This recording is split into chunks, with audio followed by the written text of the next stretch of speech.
Hello everyone, welcome to ONG Academy, where we'll be talking about induction of labour. Now, most pregnancies go into spontaneous labour by 42 weeks, but 1/5 of pregnancies are offered an artificial labour to help a woman to give birth. There's lots of different reasons why we might do this, including a prolonged pregnancy, a premature rupture of membranes in pre-labour where labour hasn't started, or if a mother is diabetic, and that's usually done at 38 weeks. Of course, prior to starting any management, we need to talk about this with the mother. We need to discuss the risks and benefits of why we're offering it and the overall outcome we might achieve. Before starting the process, we want to do a vaginal examination. We can look at the cervix and assess it using something called a Bishop's score. This looks at the station, the dilation, the effacement, the position, and the consistency of the cervix. This then tells us whether the cervix is ripe or favourable, indicating that there's a high chance of either spontaneous labour or a good response to an induction.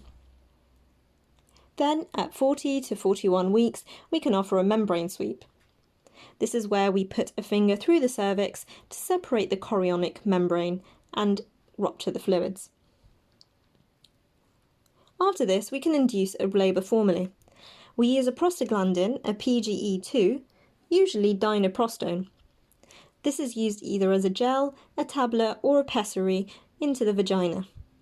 We give one dose and then another dose after 6 hours if labour still isn't established.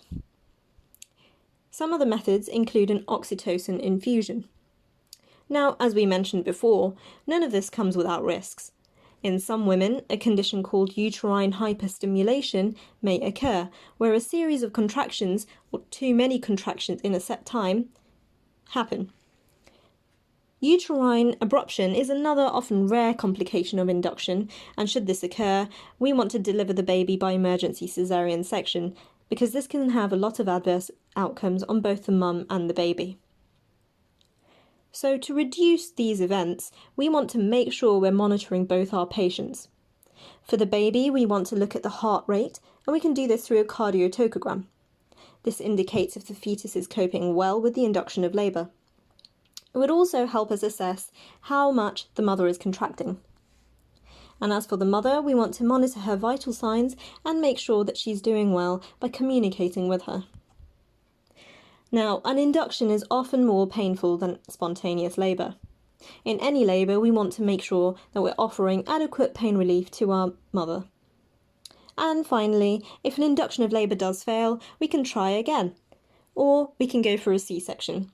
This really depends on the choice of the mother, the timing of the situation, and whether this has now become an emergency. So, to summarise, an induction of labour is an artificial means of achieving labour in certain women. We need to make sure we're constantly monitoring our mum and our baby to ensure that we end up with a happy, healthy patient.